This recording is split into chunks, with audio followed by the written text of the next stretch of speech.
On today's video, we'll be making a boulette Snicker bar. Now let's get started. The first thing that you want to do is get some chocolate. I have unsweetened 100% cacao chocolate, and I'm going to be putting it in a double boiler. I'm going to break it up and add it in a double boiler and allow it to heat up. Now we're going to do our crumble, and I'm going to be adding a few dates. This is a half a cup of dates. I'm going to mince them up first, and then I'm going to add some oats and mince that as well. And I'm going to process that till the oats become a little bit more like a flour, but not too much like a flour. Then I'm going to add 3 tablespoons of a nut butter. I am using nuttzo butter. And then I'm going to process it till it comes together.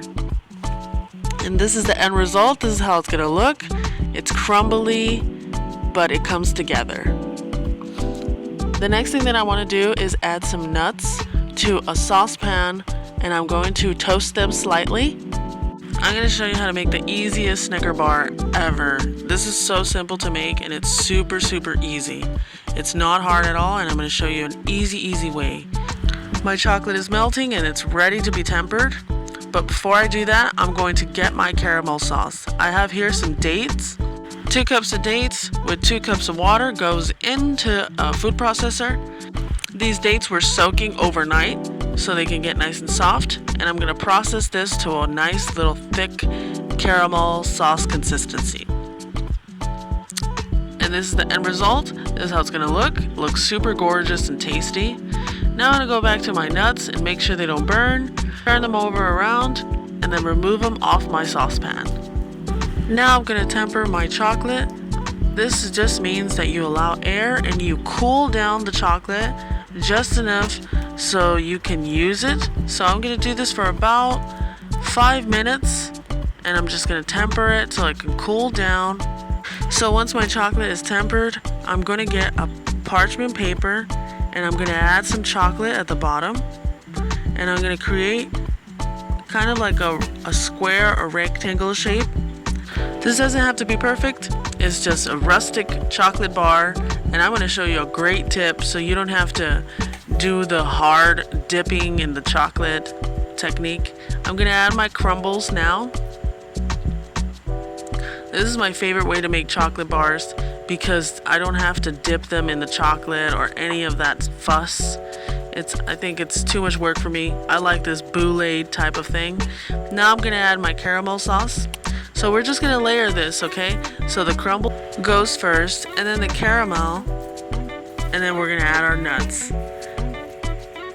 Add plenty of nuts because this is delicious with lots of nuts.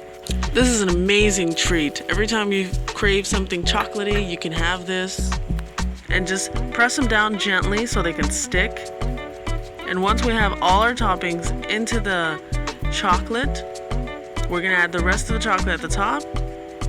These chocolate bar treats were so delicious and enjoyable. You're going to enjoy them too, man. They were so good. And this great technique that I'm showing you here just takes away all the fuss. The way other people do their chocolate bars is they dip them into the chocolate, and it's just so much work. I rather do this. So with the parchment paper, we're going to just close the chocolate bar like a rectangle shape or a square. So with my parchment paper, I am shaping the chocolate bar, and now I'm just going to close it and create kind of like a square.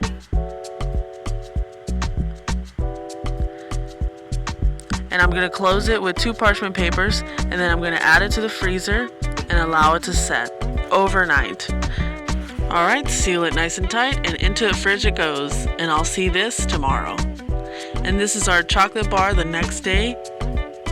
What I'm going to do is remove the plastic wrap and cut it into little pieces and put it in a Ziploc bag, so anytime I crave a little bit of a snack, something chocolatey, I'll just grab this instead of going to the store and buying my own chocolate bars. It's kind of hard to find vegan chocolate bars anyways, and healthy ones too. So this is an excellent replacement.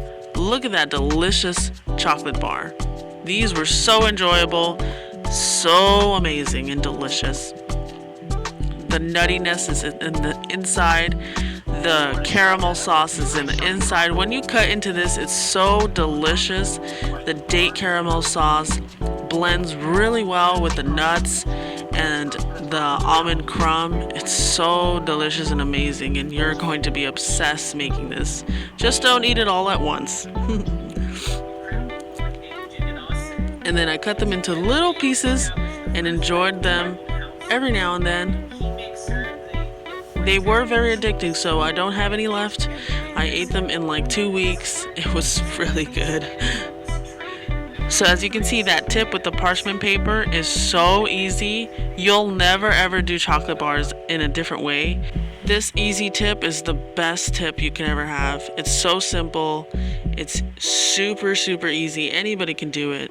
And I think that everybody's been doing it the hard way. I don't know why, but you're welcome. Well, anyways, that's the end of the video. Thank you so much for watching, and I'll see you guys in the next one. Bye-bye. Have a beautiful day.